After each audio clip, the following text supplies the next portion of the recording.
Welcome to Paging Dr. Gupta. As you know by now, this is the podcast where your health questions drive the conversation. And it's so fascinating to hear what's on your mind. So Kira, who's up first? All right, Sanjay. First up, we have Annie from New York City. And I feel like now is the time that a lot of people are starting to spring clean. And so her question couldn't come at a better time. So let's take a listen. Hi, this is Annie.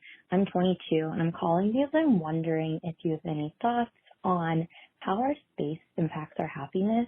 Living in New York, our quarters are very tight, my room is very small, and I'm wondering how organization in space impacts my happiness and whether I should be prioritizing that more to increase my quality of life. Well, Annie, first of all, thank you for the question. I have to tell you, you're 22 years old. I have 3 daughters who are just a little bit younger than you, so this topic comes up in our own home all the time. And my oldest daughter, she's now in college, and we just had a conversation about her space recently as well. And I'll tell you, it's interesting because I think when they were younger, my daughters were not great about keeping their space uncluttered, but it has changed throughout their lives. So maybe these things sort of evolve. I'm not sure, but I'd be curious about that for you as well. Was this something that you dealt with your whole life, sort of the idea of thinking about organization, or is this something more recent? Nevertheless, there's the old adage that a cluttered space leads to a cluttered mind. Not everyone agrees with that, but I think there's probably some degree of truth.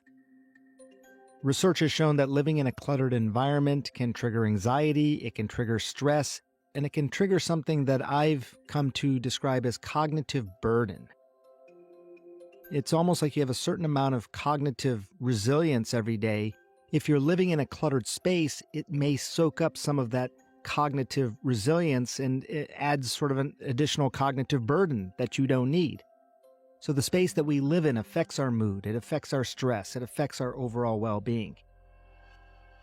I think part of the problem is that just initiating what to tackle first, how to prioritize what to tackle first, that is the big challenge, just the initiation phase. There's a sense of chaos that makes those simple, usually simple everyday tasks just feel harder. So that means the key is to not make yourself feel bad about it, because when you beat yourself up or label yourself as lazy for not tackling the simple task, that's not motivating. That's additionally draining. That adds to the cognitive load, the cognitive burden. The shame that we feel uses valuable mental energy, making it harder for our brains to focus and get things done. So I think there's a really important lesson in there, which is a simple one. Just start.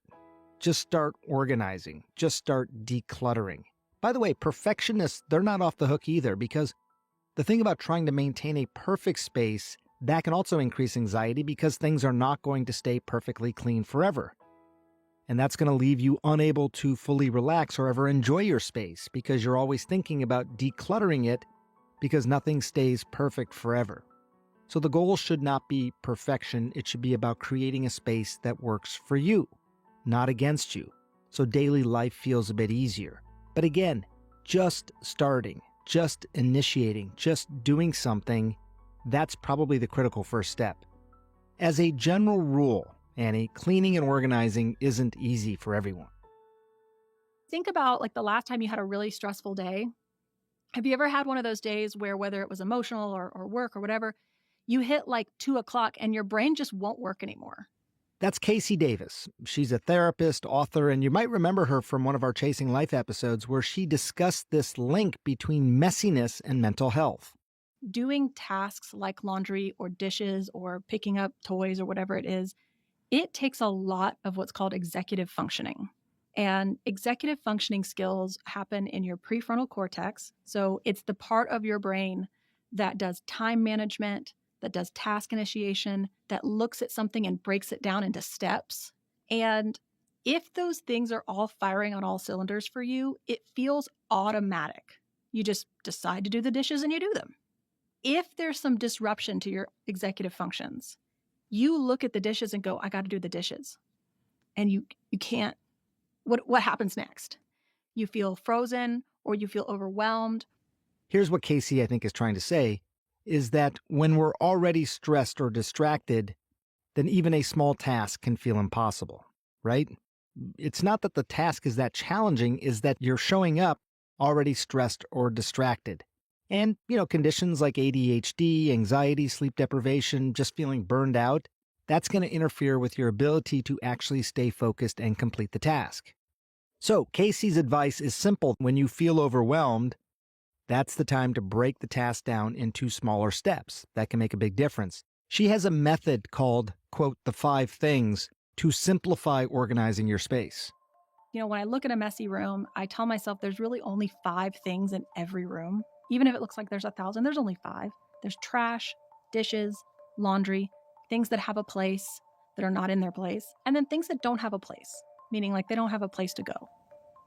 So when we use the 5 things method, what we do is we get a trash bag and we go, all I'm doing is picking up trash. Just trash. I can ignore everything else. Now we've kind of put ourselves on a one-track mind, right? We're looking for one specific thing. We see the one specific thing. We throw the thing away. We're looking for one specific thing. We see the one right? See how repetitive that is? So it doesn't require a lot of executive functioning to do that repetitive thing over and over and over. And once that's done, I move on to the dishes. And I'm just putting them into the sink, not doing them. I'm just putting, because that's easy. Then I do the same thing with my laundry in the baskets. And then, I might pick a space in the room and go clockwise and put everything away that I know already has a space. And then I have my pile of things that don't have a place. Now, that's really the hard stuff. And now maybe I can go, okay, are there some things in here? Where can I put them? How can I organize them? Or the best part, if I'm really rushed, I can go, I'm just going to put them in a basket for today. And your space is much more livable. And you have these like multiple finish lines that feel really good and keep you motivated to keep going because you have that sense of accomplishment. So, Annie, I hope that helps. I mean, whether you're living in a small New York apartment or just feeling overwhelmed by your own space, I do think this method can help. It helps you initiate. It helps you get organized in your mind first and then applying that organization to your space. I think it's all about simplifying and breaking the tasks down, finding a small win, registering a win. Once you get something in the win column, I think a lot of the things come more easily. Plus, with spring cleaning right around the corner, I did want to give you some quick takeaways that can help refresh your space, reduce anxiety, maybe even boost happiness. So think of it like this. Organize based on habits. That means put things where you naturally leave them. Maybe a shoe basket goes by the door. Add a trash can or a laundry basket in every room. That can help reduce mess immediately without requiring much extra effort. Simplify your routines. If you hate folding laundry, use a basket for each different family member instead. That's what I do. We got 3 girls in the house, 3 teenage girls, my wife and I. We each have our own laundry basket. And finally, work with your brain. Think about your own brain. Everyone's brain is different. Build habits that fit your lifestyle. Don't force yourself into a perfect system. Your space does impact your mental state. That is true. I think most research has sort of shown that. So find a way to bring calm to your surroundings. That can definitely boost your happiness, reduce your anxiety, make you feel more content. So thank you, Annie. Thanks for the question. Okay, you've probably seen them, maybe even own a pair, but do blue light glasses really help with digital eye strain? Find out after the break.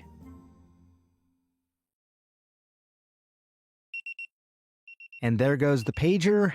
Kira, who do we have next? Next up, we have Lainey, who is also calling from New York City. And she has a question I think a lot of us can relate to. So here she is. Hey, Sanjay. My name is Lainey. I'm calling from New York. Between home and work, I am not the best at taking a break from staring at my computer. Because of this, I noticed that I have really bad eye strain from all the screen use, which sometimes causes eye irritation and headaches. Is it worth it to invest in blue light glasses? Does it even work? All right, Lainey, thank you for the question. Let me start this way. A quick rundown of what blue light actually is. So there is a natural light spectrum. And when you think of blue light, it has a short wavelength. That means it appears brighter than other colors, like red or green. Okay? So it's a short wavelength. That means it's going to appear brighter. Now, screens, whether it's your phone or your computer or your TV, they all use blue light. as you might imagine, because that's going to enhance clarity and contrast. But here's a really important contextual point.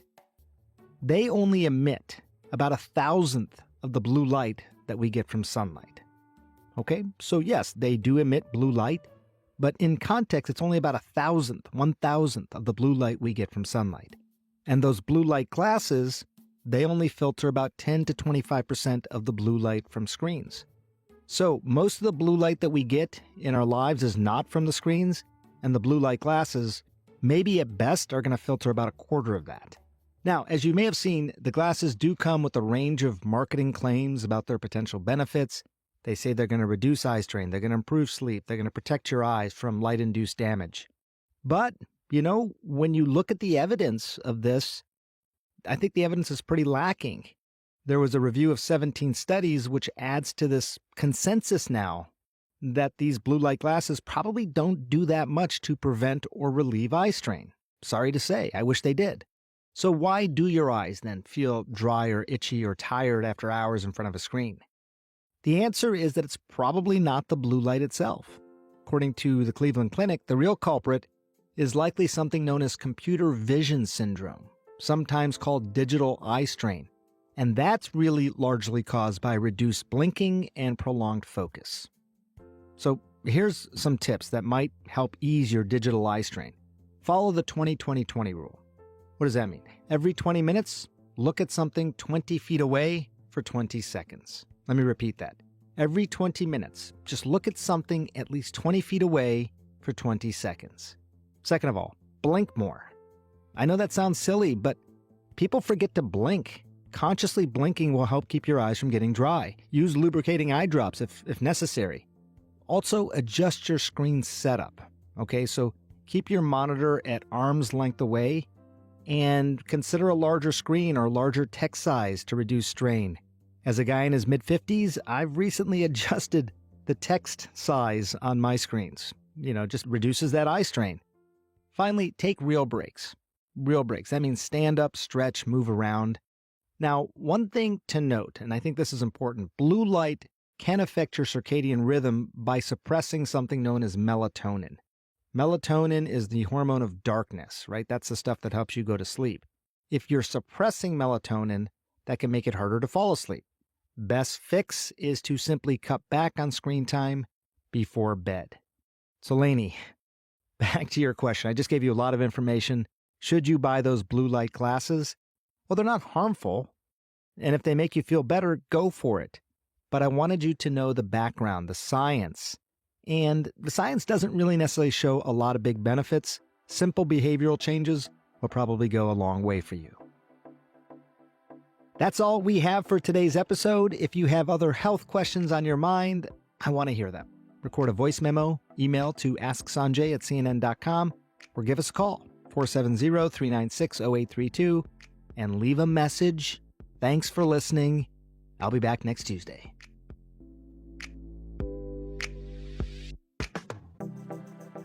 Chasing Life is a production of CNN Audio. Our podcast is produced by Aaron Mathewson, Jennifer Lai, Grace Walker, Lori Gallaretta, Jesse Remedios, Sophia Sanchez, and Kira Daring.